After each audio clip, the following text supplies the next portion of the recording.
jiro YouTuber si wanaagsan u edit gareeya muuqaalada balse materialska ay adeegsadaan ayaa ah mid aan lahayn tayo wanaagsan. muuqaalkeena wuxuu ku saabsan yahay halka aad ka heli lahayd materialska aad u adeegsan lahayd muuqaalada sida motion background, video clips, photo PNG, sound effect iyo background music.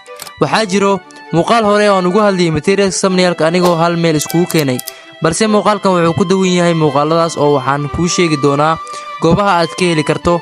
midda koobaad oo ah motion background. waxaa jiro 3 website oo aad ka heli karto sida Victizi, Vidizi iyo Freepik. dhammaantood way wanaagsan yihiin laakiin aniga waxaan jecelahay Vidizi. waxaad ka helaysaa Chrome adigoo qoraya Vidizi, website kugu soo horeeya aad galaysaa, qayb searching waxaad gelinaysaa motion background, kabacdina wuxuu ku soo bixinayaa motion background iyo wanaagsan adigoo u adeegsan karo muuqaaladaada. waxaadna dhahaysaa download sidaas ayaad ku soo degsanaysaa. midda labaad, Flutter icon. waxaad ka helaysaa sawirro animated icons ah oo aad u adeegsan karto muuqaalkaaga iyo welibana thumbnailka. marka hore qaybta searching aad gelinaysaa waxaad rabto, tusaale ahaan Instagram, kabacdina waad ku dhufanaysaa, kabacdina qaybta hoose ayaad tagaysaa oo waxaad dhahaysaa free download, sidaas ayaad ku soo degsanaysaa haddii aad u baahan tahay.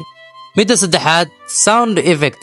waxaad ka helaysaa website-kan oo lagu magacaabo Mixakit. waxaad ka helaysaa boqolaal sound effect ah. midda ugu muhiimsanna waa in qaybta sare ee website-kan aad ka helayso transition fara badan sida cinematic. haddii aad transition ku dhufato waxaad ka helaysaa cinematic, glitch, slide iyo kuwa kale fara badan.